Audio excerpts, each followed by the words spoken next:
నమస్కారం welcome to 108 news Telugu నా పేరు గౌరీ ముందుగా బులెటిన్ లో హెడ్లైన్స్ 14,000 కోట్లు మాల్యా ఆస్తులు బ్యాంకులకు బదిలీ చేశాం నిర్మల వెల్లడి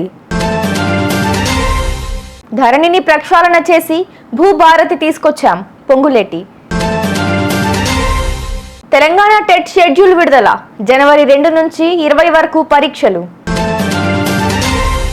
తిన్నాక పాన్ వేసుకున్నారా 32,000 ప్లేట్ భోజనం అంటే అరగాలి కదా అంటూ కేటీఆర్ చురక వేరువేరు స్కాముల్లో నష్టపోయిన బాధితులకు ఈడీ 22,280 కోట్ల పరిహారం ఇచ్చిందని ఎఫ్ఎం నిర్మల ఎల్ఎస్కు తెలిపారు. విజయ్ మాల్యా ఆస్తుల నుంచి 14,000 కోట్లను బ్యాంకులకు బదిలీ చేసిందన్నారు.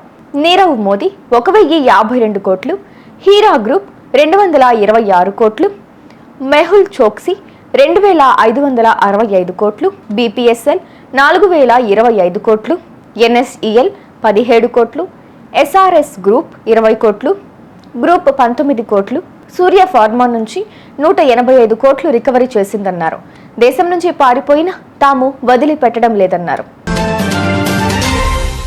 ఇచ్చిన మాట ప్రకారం ధరణిని బంగాళాఖాతంలో పడేశామని మంత్రి పొంగులేటి శ్రీనివాసరెడ్డి అన్నారు.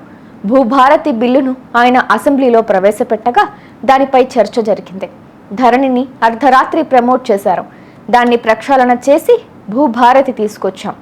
ఆర్డీఓ, కలెక్టర్ అపీల్ అథారిటీగా ఉంటారు.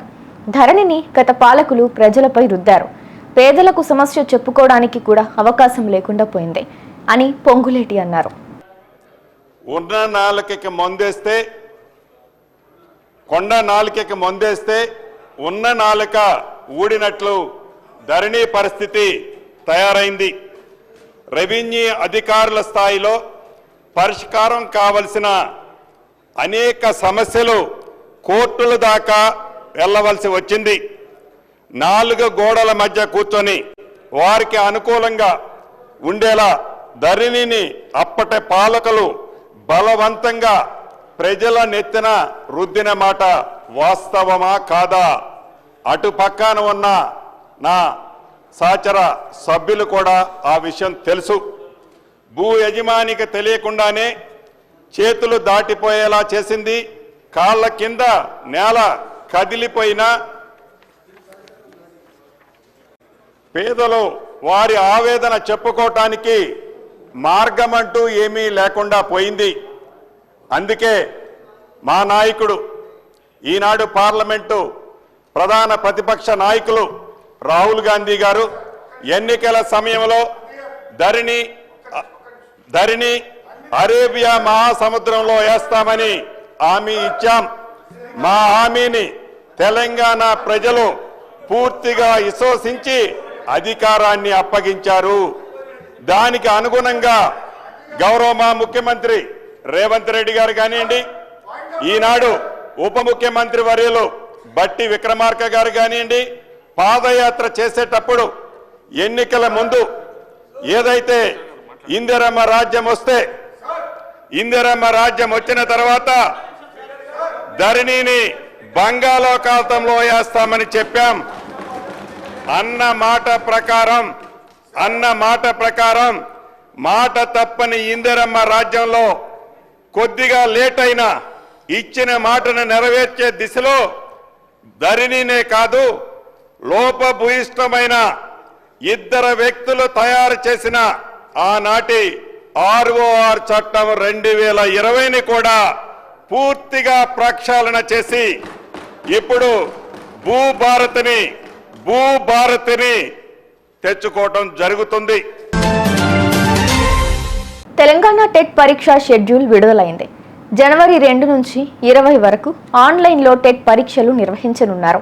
ఈసారి టెట్ పరీక్షల కోసం మొత్తం 2,48,172 మంది దరఖాస్తు చేసుకున్నారు.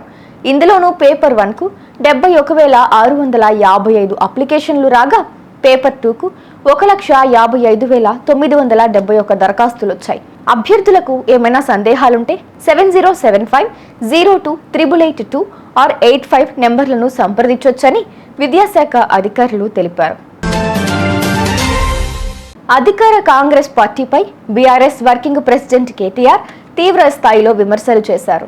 ఇటీవల సీఎం రేవంత్ రెడ్డి వేములవాడ పర్యటన సందర్భంగా సీఎం మంత్రుల భోజనాల ఖర్చు నిమిత్తం ఒక్కో ప్లేటుకు 32,000 ఖర్చు చేసినట్లు వచ్చిన వార్తా కథనాలపై కేటీఆర్ తీవ్రంగా స్పందించారు. కాంగ్రెస్ ప్రభుత్వ అడ్డగోలు అప్పులు ఖర్చులను కేటీఆర్ ఎండగట్టారు. ఒక్క ఇటుక పెట్టలేదు, గుప్పెడు మన్ను తీయలేదు, కానీ 1,23,000 కోట్ల అప్పు ఎందుకు చేశారని కేటీఆర్ ప్రశ్నించారు. అప్పు సరే కానీ భోజనాలు బాగా అయ్యాయా అని వేములవాడ పర్యటన సందర్భంగా రేవంత్ సర్కార్ చేసిన ఖర్చును కూడా కేటీఆర్ ప్రస్తావించారు. అందరూ కడుపు నిండా తిన్నారా?